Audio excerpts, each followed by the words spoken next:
Hello students, good morning. कल हम लोगों ने पढ़ा था एंडोस्पर्म्स के बारे में। आज हम लोग पढ़ेंगे टाइप्स ऑफ एंडोस्पर्म, यानी भ्रूणपोष के प्रकार। भ्रूणपोष कितने प्रकार के होते हैं, कौन कौन होते हैं, और उनको हम लोग एक्सप्लेन करेंगे। तो देखिए, आज हम लोग पढ़ेंगे भ्रूणपोष के प्रकार। भ्रूणपोष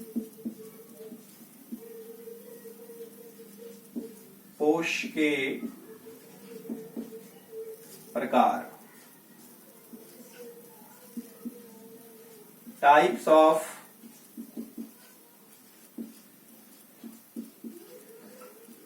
एंडोस्पर्म।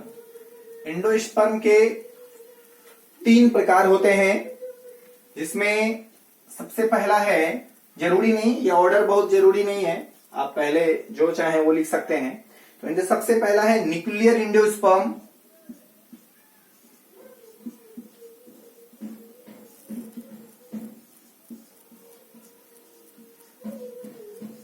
न्यूक्लियर एंडोस्पर्म, जिसको हिंदी में हम लोग केंद्रकीय भ्रूणपोष,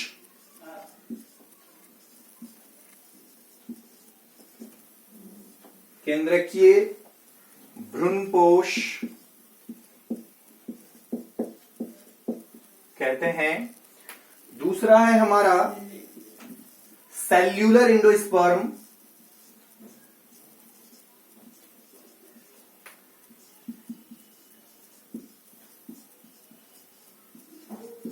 कोशिकीय भ्रूणपोष।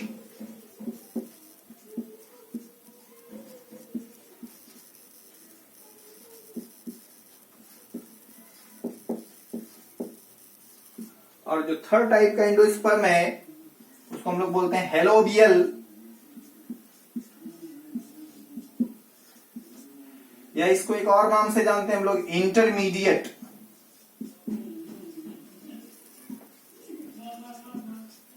एंडोस्पर्म। इसे हम लोग माध्यमिक भ्रूणपोष के नाम से भी जानते हैं। माध्यमिक भ्रूणपोष के नाम से हम लोग इसे इसलिए जानते हैं क्योंकि ये केंद्रकीय और कोशिकीय भ्रूणपोष के बीच का कड़ी है। मतलब इसमें दोनों के तरह गुण होता है, यानी दोनों के तरह व्यवहार करता है, केंद्रकीय भ्रूणपोष के तरह भी और कोशिकीय भ्रूणपोष के तरह। इसलिए इसे हम लोग माध्यमिक भ्रूणपोष, यानी इसे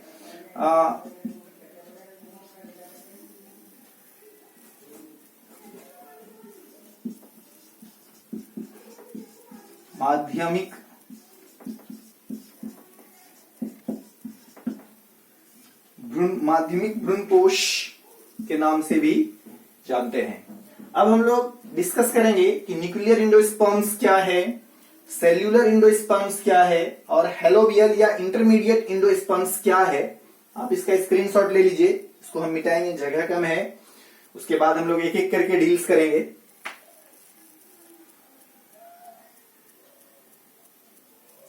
ले लिया होगा।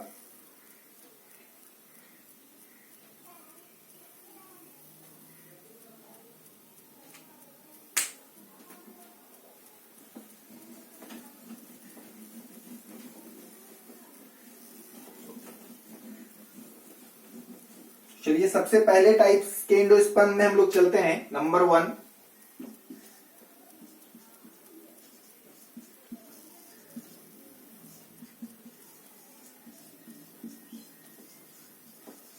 न्यूक्लियर एंडोस्पर्म, इसे केंद्रकीय एंडोस्पर्म्स के नाम से भी जाना जाता है।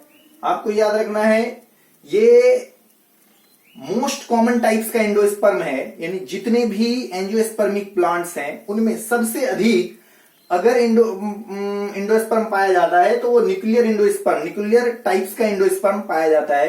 यानी कहा जाता है कि 56% angiospermic plants, flowering angiospermic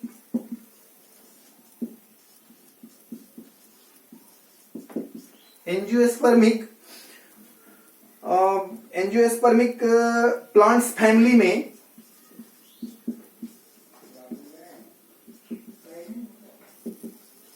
families में इसी प्रकार का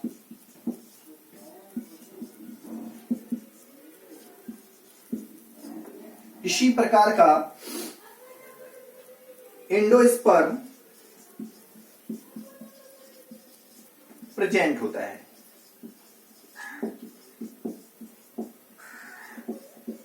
ये सबसे मोस्ट कॉमन टाइप, ये भी लिख देते हैं, यह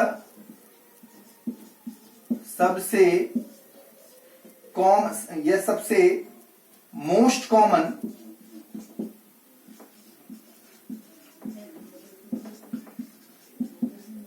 प्रकार का भ्रूणपोष है। सबसे अधिक प्रकार के भ्रूणपोष मतलब एंजियोस्पर्मिक प्लांट्स में इसी प्रकार के एंडोस्पर्म पाए जाते हैं।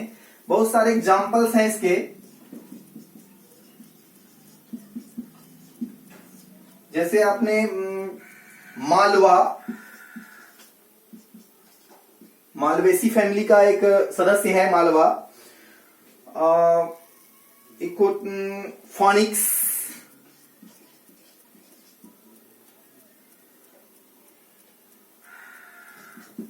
इसको हम लोग खजूर वगैरह इसके अंतर्गत आते हैं। एक होता है कैलोट्रोपिस,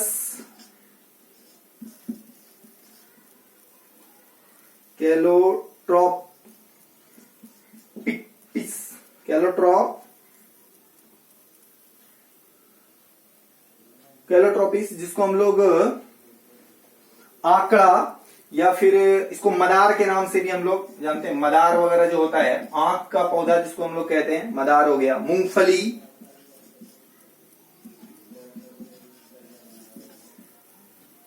एटसेट्रा। ठीक है, आप सीट्रस लिख सकते हैं, सीट्रस। ये सारे के सारे मालवा, फोनिक्स, कैलोट्रोपस जिसको मदार या आंकड़ा के नाम से भी जानता है, मूंगफली, सीट्रस, ये सब जो है, इन सब में न्यूक्लियर एंडोस्पर्म्स पाए जाते हैं और ये बेहतरीन एग्जांपल है इसका। तो फिर से एक बार देख लीजिए कि 56% एंजियोस्पर्मिक प्लांट्स फैमिलीज में न्यूक्लियर एंडोस्पर्म यानी इसी प्रकार का एंडोस्पर्म प्रेजेंट होता है, उपस्थित होता है। यह सबसे मोस्ट कॉमन प्रकार का भ्रूणपोष है। एग्जाम्पल है मालवा जो मालवेसी फैमिली का एक सदस्य है, फोनिक्स जिसको हम लोग खजूर वगैरह बोलते हैं, कैलोट्रोपिस मदार, आंख का पौधा, मदार का पौधा, अर्क भी इसको कहा जाता है, आंकड़ा भी कहा जाता है, बहुत सारे नामों से जाना जाता है अलग अलग जगह पे। मूंगफली हो गया, सीट्रस हो गया, ये सब इसके एग्जाम्पल्स हैं। अब आगे हम लोग चलते हैं, इसका स्क्रीनशॉट ले लीजिए।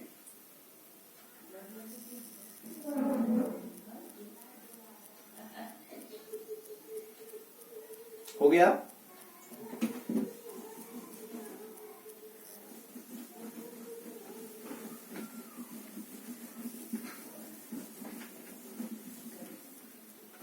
देखिए ये जो न्यूक्लियर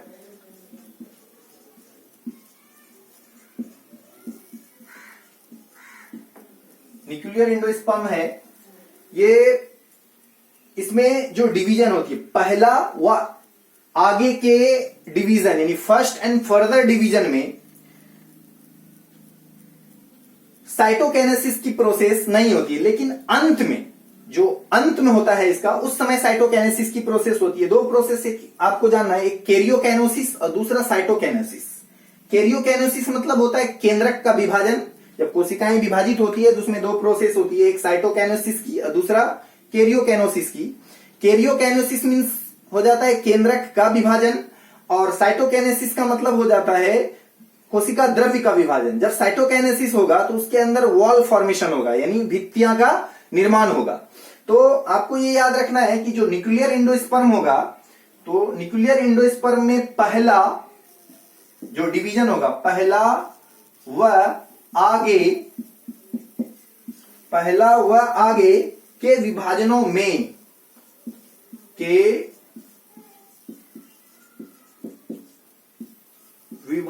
मतलब फर्स्ट एंड फर्दर डिवीजनों में साइटोकाइनेसिस, CYTO, साइटोकाइनेसिस का मतलब साइटोप्लाज्म का विभाजन। जहां भी साइटोकाइनेसिस वर्ड आता है इसका मतलब उसमें कोशिका द्रव्य का विभाजन होता है और उसके बीच वॉल का फॉर्मेशन। आप इसको लिख सकते हैं, साइटोकाइनेसिस मीन्स वॉल फॉर्मेशन।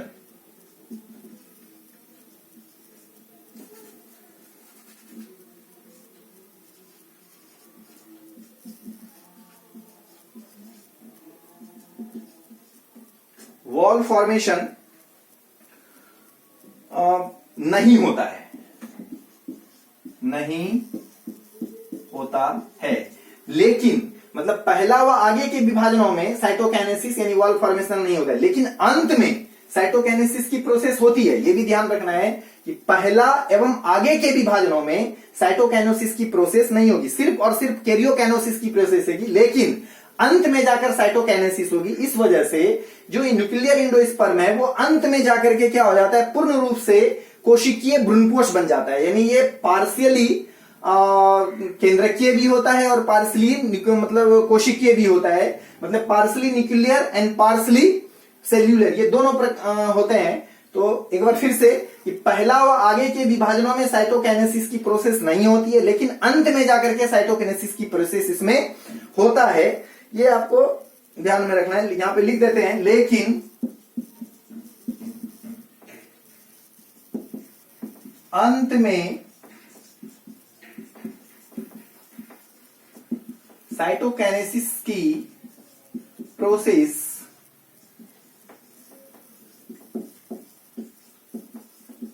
होती है, साइटोकाइनेसिस की प्रोसेस होती है। इस कारण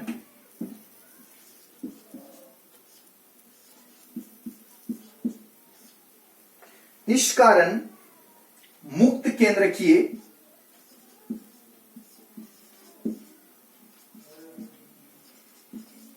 केंद्रीय विभाजन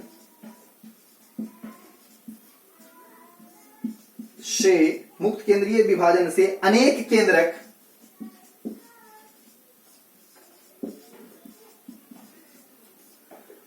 केंद्रक भ्रूणपोष में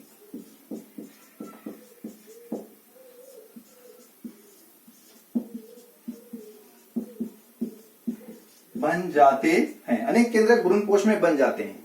और ये सभी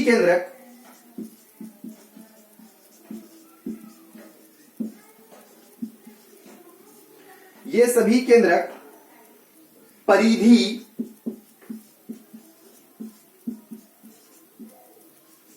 पर सज जाते हैं। मैं आपको फिगर बनाकर अभी समझाऊंगा।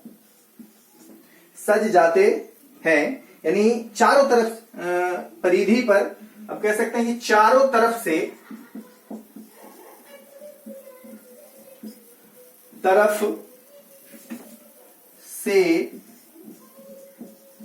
सज जाते हैं या फिर अरेंज हो जाते हैं। एवं अब जब परिधि पर ये सज जाएंगे तो बीच में क्या हो जाता है, जो बीच वाला जगह है इसका वो बिल्कुल खाली हो जाता है, यानी रिक्तिकाएं का निर्माण हो जाता है, वैक्यूल्स जिसको हम लोग बोलते हैं, वैक्यूल्स हो जाता है। एवं बीच में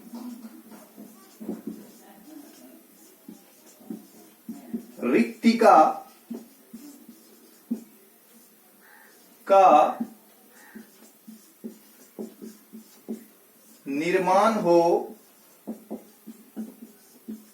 एवं बीच में रिक्तिका का क्या हो जाता है, निर्माण हो जाता है। और रिक्तिका के निर्माण जैसे ही इसमें रिक्तिका बन जाती है और उसके बाद अंत में, हमने यहां पे लिखा है, लेकिन अंत में साइटोकाइनेसिस की प्रोसेस होती है। रिक्तिकाएं जैसे बन जाती है और अंत में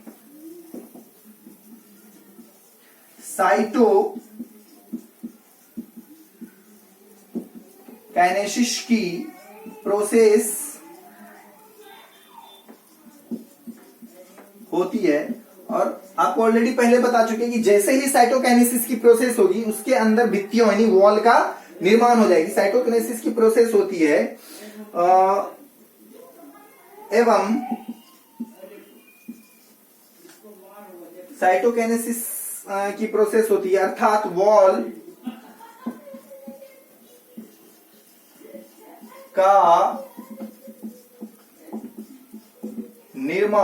का निर्माण परिधि से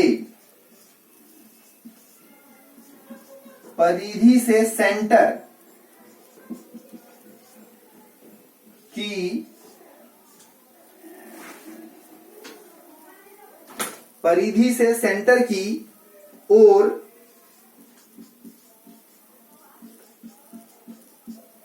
होता है, सेंटर की ओर होता है, और पूरा भ्रूणकोश अंत में, और पूरा भ्रूणकोश अंत में कोशिकीय हो जाता है, अंत में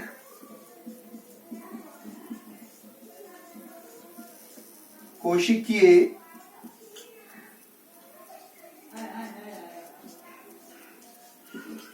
और पूरा का पूरा भ्रूणकोश अंत में कोशिकीय हो जाता है। अब देखिए ऊपर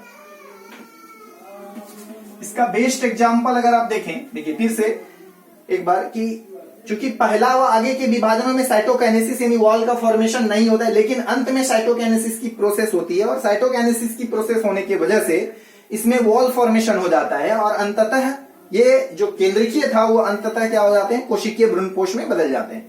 ठीक है, इस कारण मुक्त केंद्रकीय विभाजन से अनेक केंद्रक भ्रूणपोष में बन जाते हैं। ये सभी केंद्रक परिधि पर चारों तरफ सज जाते हैं एवं बीच में रिक्तिका यानी वैक्यूल्स का निर्माण हो जाता है, और अंत में साइटोकाइनेसिस की प्रोसेस होने की वजह से वॉल का निर्माण हो जाता है, और वॉल का निर्माण परिधि से सेंटर की ओर होती है, परिधि से सेंटर की ओर होती है, जिससे पूरा का पूरा भ्रूणकोश क्या हो जाता है, कोशिकीय हो जाता है। इसका बेस्ट एग्जांपल जैसे आप नारियल बोल सकते हैं, सॉरी नारियल,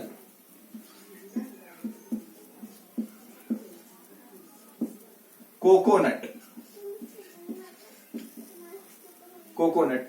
देखिए नारियल ये एक मतलब क्या है कि केंद्रकीय भ्रूणपोष और कोशिकीय भ्रूणपोष दोनों चीज इसमें होता है। पहले केंद्रकीय होता है और बाद में ये जाकर के कोशिकीय भ्रूणपोष में क्या हो जाता है, बदल जाता है। देखिए नारियल को जब आप देखेंगे इसमें दो पार्ट्स देखने को मिलते हैं नारियल, एक होता है लिक्विड और एक होता है सॉलिड पार्ट्स। लिक्विड इसको हम लोग नारियल पानी यानी तरल होता है वो नारियल पानी, और जो सॉलिड पार्ट्स होता है उसको कर्नल यानी गिरी वगैरह कहते हैं, गरी जिसे हम लोग खाते हैं गरी के रूप में। तो ये जो देखिए लिक्विड एंडोस्पर्म और एक होता है आपका सॉलिड,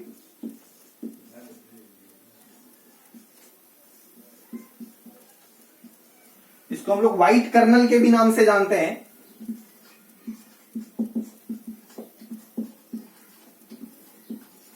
गिरी जिसको बोलते हैं। तो ये जो लिक्विड एंडोस्पर्म है ये न्यूक्लियर है, ये न्यूक्लियर होता है, जबकि जो सॉलिड एंडोस्पर्म है जो कि बाद में वो जो नारियल पानी वगैरह है वो बाद में जाकर के गरी का रूप धारण कर लेता है। जिस समय कच्चा नारियल होता है उसमें सिर्फ और सिर्फ लिक्विड एंडोस्पर्म होता है, वो बाद में जब सूख जाता है कुछ दिनों के बाद मैच्योर होता है तो वो सॉलिड एंडोस्पर्म मतलब वो व्हाइट कर्नल्स के रूप में कन्वर्ट हो जाता है। तो ये वाला जो है हमारा ये क्या है, सेल्यूलर। तो आप याद रखेंगे कि इसका जो बेस्ट एग्जांपल है वो नारियल है। नारियल में दो प्रकार के भ्रूणपोष होते हैं, एक होते हैं लिक्विड एंडोस्पर्म जो कि न्यूक्लियर है यानी केंद्रकीय भ्रूणपोष है, और वही बाद में सॉलिड एंडोस्पर्म में बदल जाता है यानी वॉल का फॉर्मेशन होने की वजह से, और जो पूर्ण रूप से बाद में क्या हो जाते हैं, सेल्यूलर हो जाते हैं। मैं इसको एक डायग्राम्स के द्वारा दिखाता हूं, फिगर इसका जो प्रोसेस है इसका आप स्क्रीनशॉट ले लीजिए।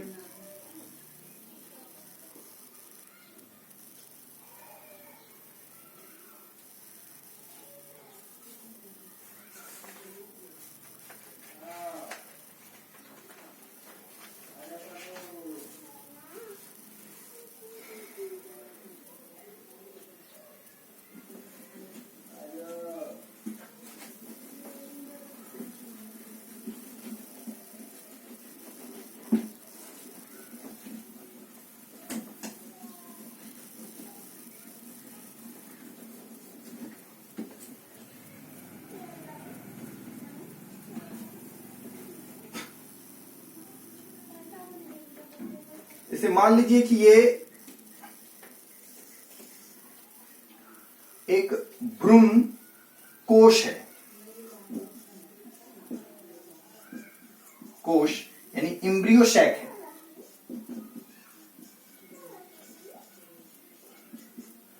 और इसके अंदर ये पेन है, पेन प्राइमरी इंडोस्पर्म न्यूक्लियस यानी ये भ्रूणपोष है, और इस जगह भ्रूण प्रेजेंट है, इम्ब्रियो भ्रूण प्रेजेंट है। ये पेन इस भ्रूण का क्या करता है, पोषण करता है। चूंकि हम लोग जानते हैं कि पेन जो है एक पोषक उत्तक है जिसमें stored food material, carbohydrate, protein, fats के रूप में प्रेजेंट होते हैं, जो कि विकासशील सीड के अंदर मौजूद विकासशील भ्रूण को क्या करता है, पोषण प्रदान करता है, ताकि उसका अच्छे से क्या हो सके, विकास हो सके, डेवलपमेंट हो सके। अब इसके अंदर फ्री न्यूक्लियर डिवीजन होगा। फ्री न्यूक्लियर डिवीजन होने से, चूंकि न्यूक्लियर डिवीजन में क्या होता है कि वॉल का फॉर्मेशन नहीं होता है, तो देखिए ये अगर इसके अंदर फ्री न्यूक्लियर डिवीजन होगा, चूंकि यहां पे क्या है, भ्रूण ये तो प्रेजेंट है। अब ये जो एंडोस्पर्म है इसके अंदर फ्री न्यूक्लियर डिवीजन होगा, तो खूब सारे बहुत सारे इसके अंदर क्या हो जाएंगे, इस तरह से केंद्रकों का निर्माण हो जाएगा। बहुत हजारों की संख्या में, लाखों की संख्या में हो सकता है ये। तो इस तरह बहुत सारे इंडो मतलब ये केंद्रक का निर्माण इसके अंदर हो गया फ्री न्यूक्लियर डिवीजन होने की वजह से। अब जैसे ही इसके अंदर फ्री न्यूक्लियर डिवीजन होगा, देखिए हमने आपको लिखाया है कि इसमें जैसे ही फ्री न्यूक्लियर डिवीजन होता है, उसके बाद ये सारे के सारे न्यूक्लियस जो होते हैं वो परिधि के चारों तरफ क्या होते हैं, अरेंज हो जाते हैं, सज जाते हैं। तो ये देखिए कि जैसे ये है, यहां पे तो भ्रूण प्रेजेंट है। अब यहां पे क्या होगा, इस तरह से ये परिधि के ऊपर, पेरीफेरी इसको इंग्लिश में बोलते हैं, इस तरह से ये अरेंज हो जाएंगे और बीच में एक बड़ा सा रिक्तिका यानी वैक्यूल्स का निर्माण हो जाएगा। ठीक है, बीच में एक बड़ा सा वैक्यूल्स का निर्माण हो जाएगा। अब ये क्या होता है, जब जैसे ही वैक्यूल्स का निर्माण होता है तो अंत में साइटोकाइनेसिस की प्रोसेस होने की वजह से इसके अंदर क्या हो जाता है, वॉल का निर्माण हो जाता है, यानी भित्ति का निर्माण हो जाता है। तो देखिए यहां पे ये देखिए ये वाला जो कंडीशन है इसको हम लोग मल्टी न्यूक्लिएटेड कंडीशन बोलते हैं। ये मल्टी न्यूक्लिएटेड हो गया। अब इसके अंदर क्या होगा, कैरियोकाइनेसिस की प्रोसेस होगी। तो जैसे ही इसके अंदर कैरियोकाइनेसिस की प्रोसेस होगी तो ये देखिए इस तरह से बन जाएगा संरचना। यहां पे तो भ्रूण प्रेजेंट है, ये हमारा भ्रूण है, और चूंकि देखो ये इसके अंदर इस तरह से वैक्यूल्स बनेंगे और इसके चारों तरफ ये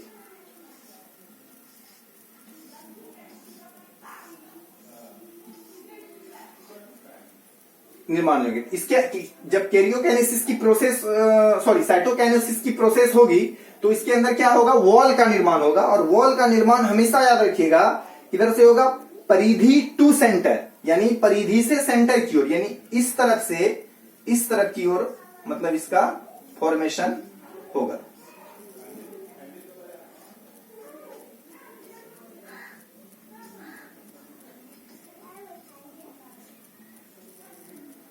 इस तरह से इसका निर्माण हो जाएगा।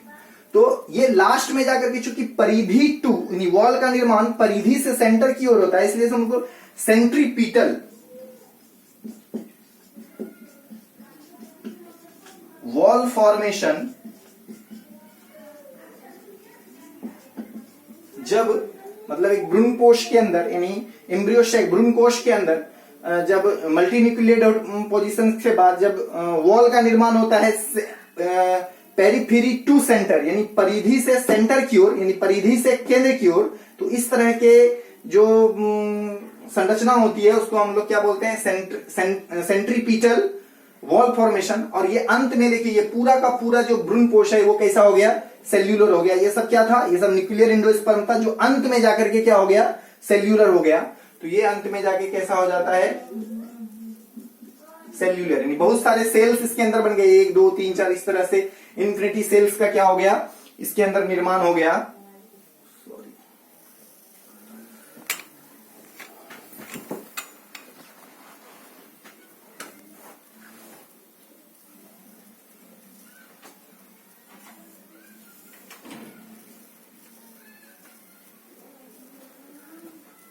लाइट चली गई थी इसलिए थोड़ा विंडो वगैरह खोलना पड़ा।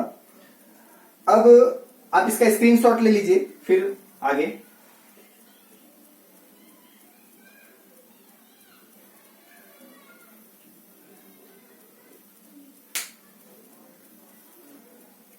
हो गया होगा। चलिए अब हम लोग चलते हैं सेल्यूलर एंडोस्पर्म में।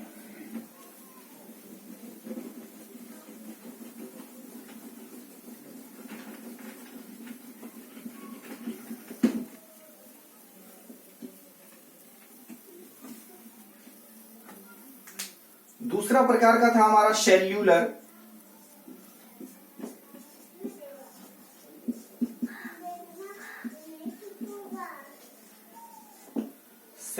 एंडोस्पर्म। तो सेल्यूलर एंडोस्पर्म जैसे न्यूक्लियर एंडोस्पर्म जो है वो 56% एंजियोस्पर्मिक प्लांट्स में पाए जाते थे। ये सेल्यूलर एंडोस्पर्म जो है ये 25%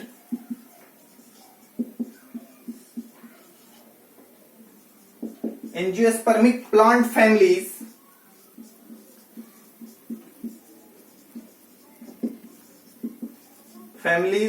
में प्रेजेंट होते हैं। यानी 25% एंजियोस्पर्मिक प्लांट फैमिलीज में इस प्रकार के जो भ्रूण कोश होते हैं वो प्रेजेंट होते हैं।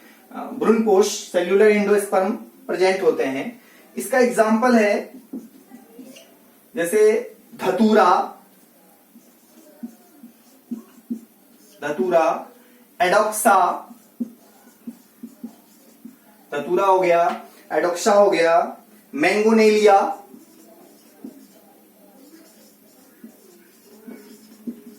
एटसेट्रा। ये सेल्यूलर एंडोस्पर्म के एग्जांपल धतूरा, एडोक्सा, मैंगोनेलिया, एटीसी। इसमें क्या होता है कि जिस तरह उसमें पहला और आगे के विभाजनों में कैरियोकाइनेसिस होती थी, साइटोकाइनेसिस की प्रोसेस नहीं होती थी। यहां पे क्या होगा, पहला और आगे के विभाजनों में हर कैरियोकाइनेसिस के बाद साइटोकाइनेसिस की प्रोसेस होगी। यानी ऐसा नहीं कि इसमें नहीं होगा, हर मतलब एकदम। तो देखिए इसमें हम लिखेंगे पहला व बाद के सभी विभाजनों,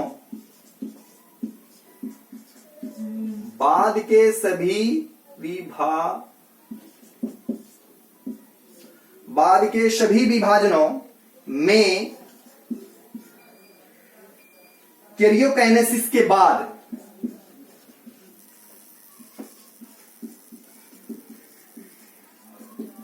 कैरियोकाइनेसिस यानी केंद्रक विभाजन के बाद साइटोकाइनेसिस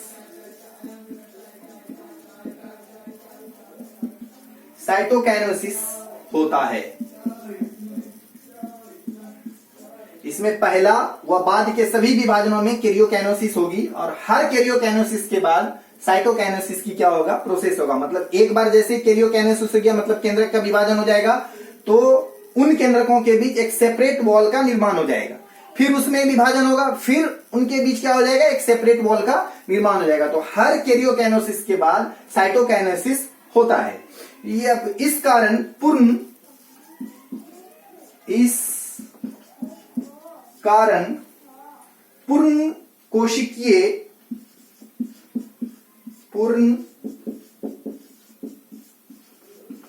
कोशिकीय भ्रूणपोष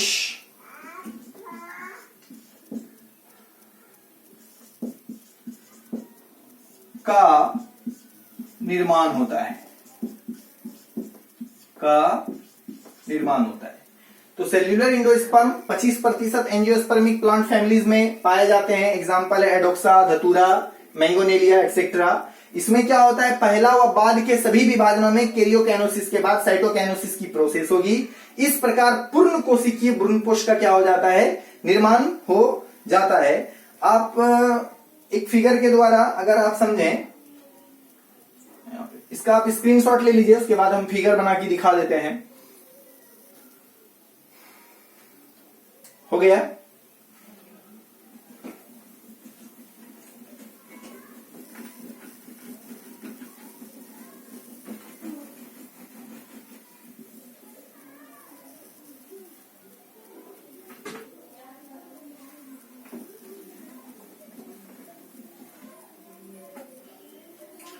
जैसे मान लीजिए कि ये एक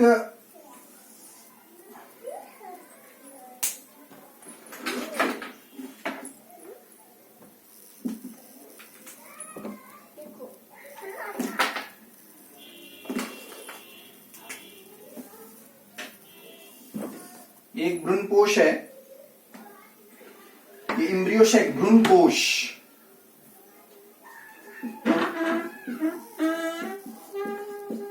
एक भ्रूणकोश है, यहां पे पेन प्रेजेंट है, प्राइमरी एंडोस्पर्म न्यूक्लियस। इस जगह भ्रूण है, इस जगह भ्रूण है।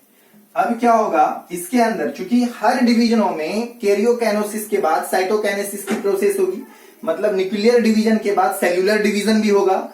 यानी यहां पे देखिए एक तो पहले न्यूक्लियर डिवीजन, फिर यहां पे क्या हो जाएगा सेल्यूलर डिवीजन या साइटोप्लाज्म का विभाजन होगा। और साइटोप्लाज्म विभाजन का मतलब ये हो गया उसके अंदर वॉल का निर्माण होगा। तो अब देखिए यहां पे चूंकि एक केंद्रक है, प्राइमरी एंडोस्पर्म न्यूक्लियस एक केंद्रक यानी एक भ्रूणकोश के अंदर है। अब आगे क्या होगा कि यहां पे तो भ्रूण प्रेजेंट है, यानी हर विभाजन के बाद तो यहां पे एक वॉल का निर्माण हो जाएगा। तो एक केंद्रक यहां और एक केंद्रक यहां हो जाएगा। मतलब देखिए ये दो सेपरेट, मतलब एक दो केंद्रक बने, तो एक केंद्रक ऊपर एक केंद्रक नीचे, तो यहां पे बीच में क्या हो गया एक वॉल फॉर्मेशन हो गया। अब क्या होगा फिर इसके अंदर क्या होगी कैरियोकाइनेसिस की प्रोसेस होगी। जैसे एक था तो एक में केंद्रक का विभाजन हुआ तो दो हो गया। अब चूंकि यहां पे दो है तो यहां पे अब कितना हो जाएगा चार, यानी इससे भी दो केंद्रक बनेंगे और इससे भी दो केंद्रक बनेंगे। तो और उनके बीच भी क्या होगा वॉल का फॉर्मेशन होगा।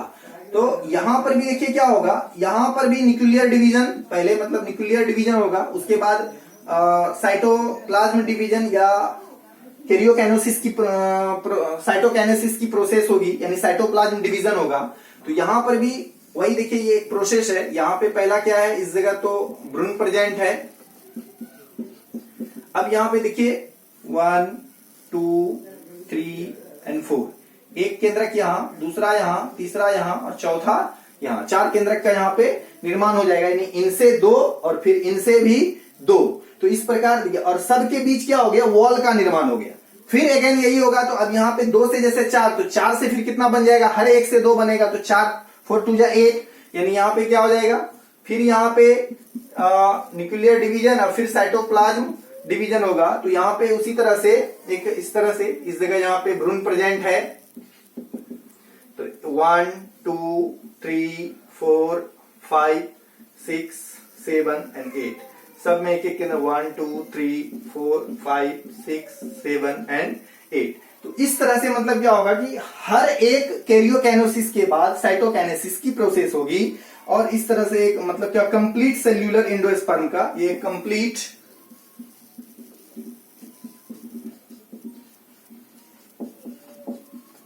सेल्यूलर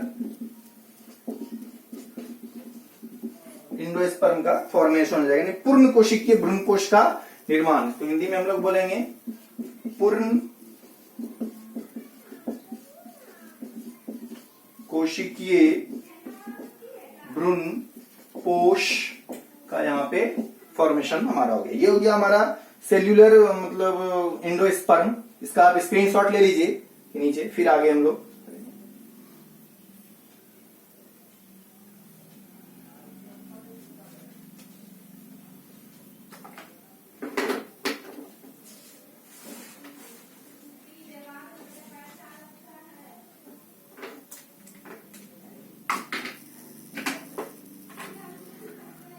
को मिटाते हैं।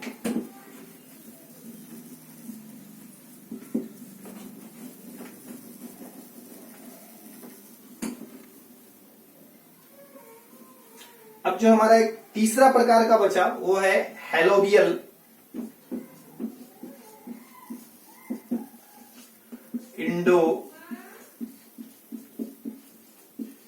एंडोस्पर्म, या इसको हम लोग इंटरमीडिएट एंडोस्पर्म्स के नाम से भी जानते हैं।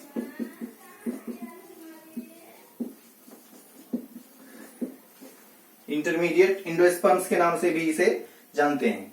यह जो है 17% एंजियोस्पर्मिक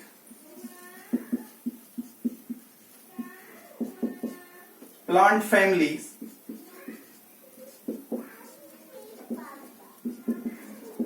ये 17% एंजियोस्पर्मिक प्लांट फैमिलीज में ये पाए जाते हैं। चूंकि हमने लिखा है तो यहाँ पे आप एक स्टार देखिए, इसे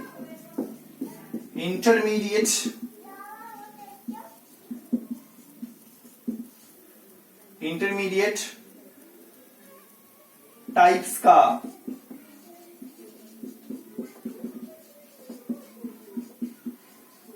स्पर्म, एंडोस्पर्म भी इसे कहते हैं। ठीक है, ये इंटरमीडिएट टाइप्स का यानी माध्यमिक प्रकार का भ्रूणपोष इसलिए कहते हैं क्योंकि यह केंद्रीय भ्रूणपोष और कोशिकीय भ्रूणपोष दोनों के बीच का कड़ी है, मतलब दोनों तरह की प्रोसेस इसमें होती है। तो देखिए, जैसे अगर आपको हम बताएं कि जैसे मान लीजिए कि ये एक भ्रूणपोष है, भ्रूण कोश, इसके अंदर ये पेन प्रेजेंट है, इसी तरह यहां पे भ्रूण है, एम्ब्रियो। अब इसके अंदर क्या होता है, cytoplasm division plus nuclear division दोनों इसके अंदर होगा। तो जैसे ही इसके अंदर साइटोप्लाज्म और न्यूक्लियर डिवीजन होगा तो देखिए इस तरह का फिगर बनेगा। यहाँ पे भ्रूण, एक न्यूक्लियस यहाँ, दूसरा न्यूक्लियस यहाँ, ये यहाँ पे हमारा भ्रूण प्रेजेंट है और यहाँ पे दो न्यूक्लियस, यानी इसके अंदर वॉल का फॉर्मेशन हो गया। अब चूंकि यहां तक जो प्रोसेस हुई, यानी फर्स्ट मतलब ये जो पेन था इसमें क्या हो गया, न्यूक्लियर डिवीजन हुआ और nuclear division plus cellular division दोनों प्रकार के डिवीजन इसके अंदर हुए। तो एक यहाँ पे क्या हो गया, निर्माण। अब यहाँ पे क्या होगा, इसके बाद जो है वो क्या होगा कि सिर्फ और सिर्फ न्यूक्लियर डिवीजन होगा, सेल्यूलर डिवीजन यानी वॉल का फॉर्मेशन इसके बाद नहीं होगा। वॉल का फॉर्मेशन सिर्फ वहां पे दोनों प्रोसेस हुआ, साइटोकाइनेसिस एंड कैरियोकाइनेसिस। इसके बाद सिर्फ और सिर्फ कैरियोकाइनेसिस की प्रोसेस होगी, साइटोकाइनेसिस की प्रोसेस नहीं होगी। मतलब ये है कि जैसे देखिए यहां पे ये है, अब इसमें क्या होगा, फ्री न्यूक्लियर डिवीजन होगा, फ्री न्यूक्लियर डिवीजन। जब फ्री न्यूक्लियर डिवीजन होगा तो देखिए यहां पे तो क्या है, भ्रूण प्रेजेंट है, यहां पे वॉल ऑलरेडी पहले बन चुका है, तो यहां पे बहुत सारे, इस जगह बहुत सारे क्या होंगे, न्यूक्लियस का निर्माण हो जाएगा। उसी तरह यहां भी बहुत सारे न्यूक्लियस के निर्माण हो जाएंगे। फिर आगे की प्रोसेस में क्या होगा कि इस जगह यहां पे ये सारी की सारी जो न्यूक्लियस है ये पेरीफेरी यानी परिधि के ऊपर अरेंज हो जाएंगे और बीच में क्या होगा, एक वैक्यूल्स का निर्माण हो जाएगा। मतलब देखिए ये है, यहां पे भ्रूण प्रेजेंट है, इस जगह भ्रूण। तो अब यहां पे तो ऑलरेडी वॉल का निर्माण हो चुका है। अब यहां पे क्या होगा, इस तरह से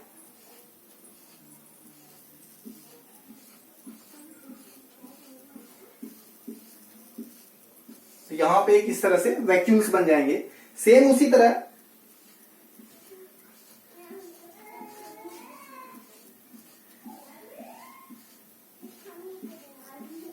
और यहां पर भी एक वैक्यूल्स का निर्माण हो जाएगा।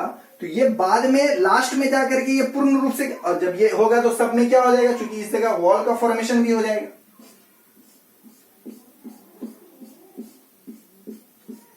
इसी तरह सब में इस तरह से आपका हर में वॉल का फॉर्म, ये कंप्लीट रूप से बाद में जाके क्या हो जाता है, ये सेल्यूलर हो जाता है, ये सेल्यूलर। तो आप कह सकते हैं कि इस जगह से यहां तक में, इस जगह से यहां तक में क्या हो गया, वॉल का फॉर्मेशन नहीं हुआ। वॉल का फॉर्मेशन जो यहां हुआ था, यहां भी देखिए एक है, यहां भी एक है, तो इस जगह पे वॉल का फॉर्मेशन नहीं होता है, मतलब यहां पे ये वॉल का फॉर्मेशन नहीं होगा। तो आप कह सकते हैं कि यहां पे क्या हो गया, वॉल का फॉर्मेशन नहीं हुआ। तो इसको हम लोग कहते हैं हेलोवियल इंडोस्पर्म। ये दोनों प्रकार के, ये दोनों न्यूक्लियर इंडोस्पर्म और सेल्यूलर इंडोस्पर्म के बीच का एक प्रकार का कड़ी है, इसलिए इसको हम लोग हेलोवियल या इंटरमीडिएट इंडोस्पर्म के नाम से जानते हैं। इसका आप स्क्रीनशॉट ले लीजिए के बाद। हो गया।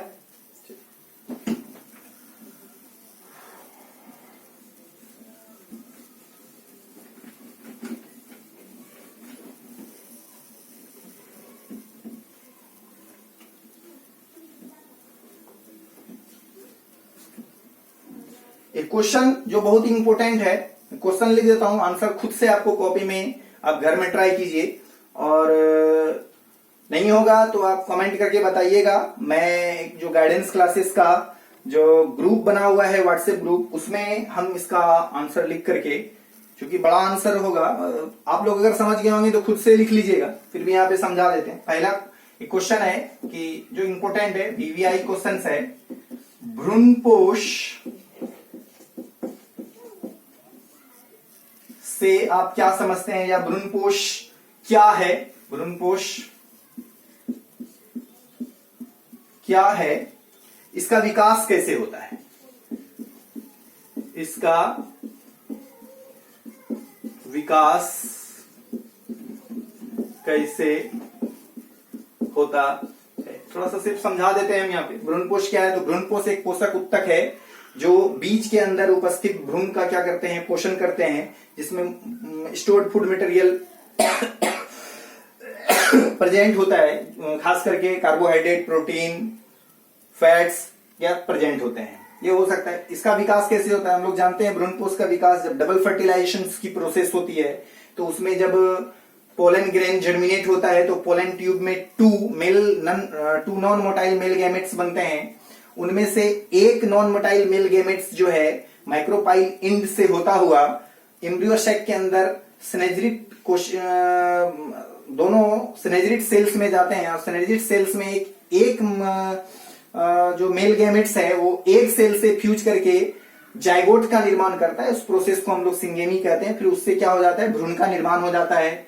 फिर जो सेकेंड मेल गैमेट्स होता है वो सेकेंडरी न्यूसेलस से, जो दो पोलर न्यूक्लियस से मिलकर फ्यूज करके बना होता है, तो उससे फ्यूज करके पेन का प्राइमरी इंडोस्पर्म न्यूक्लियस का निर्माण करते हैं, और इस प्रोसेस को हम लोग ट्रिक संलयन या ट्रिपल फ्यूजन कहते हैं। इस प्रकार इसका विकास होता है, ये आप लिखिएगा खुद से कॉपी में, और नहीं होगा तो आप कमेंट करके बताइएगा, और उसके बाद जो है मैं व्हाट्सएप ग्रुप में इसका आंसर लिख के भेज दूंगा। अब एक क्वेश्चन है जिसका कमेंट करके आप जवाब देंगे, एमसीक्यू क्वेश्चन है, एक एमसीक्यू है, और इसका आंसर आप कमेंट करके बताएंगे। मैं ऑप्शन भी दे रहा हूं। पहला क्वेश्चन है कि एक क्वेश्चन है, नारियल का दूधिया पानी, नारियल का दूधिया पानी या कच्चे नारियल का पानी, या फिर आप कह सकते हैं कि या कच्चे नारियल का पानी है। ऑप्शन नंबर ए द्रवित मादा,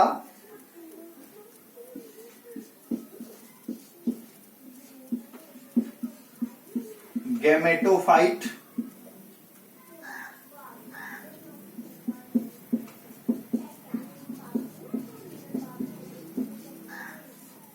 ऑप्शन नंबर बी द्रवित भ्रूणकोश, ऑप्शन नंबर सी द्रवित भ्रूणपोष, और ऑप्शन नंबर डी केंद्रकीय उत्तक, केंद्रीय उत्तक। इसका आंसर आप कमेंट करके आप हमें बताएंगे, ठीक है। और आज इतना ही, नेक्स्ट डे फिर हम लोग पढ़ते हैं। वीडियो को लाइक एंड सब्सक्राइब कीजिए, बेल आइकॉन दबाइए ताकि आने वाले वीडियो का नोटिफिकेशन आपको मिल जाए। Thanks a lot for watching this video.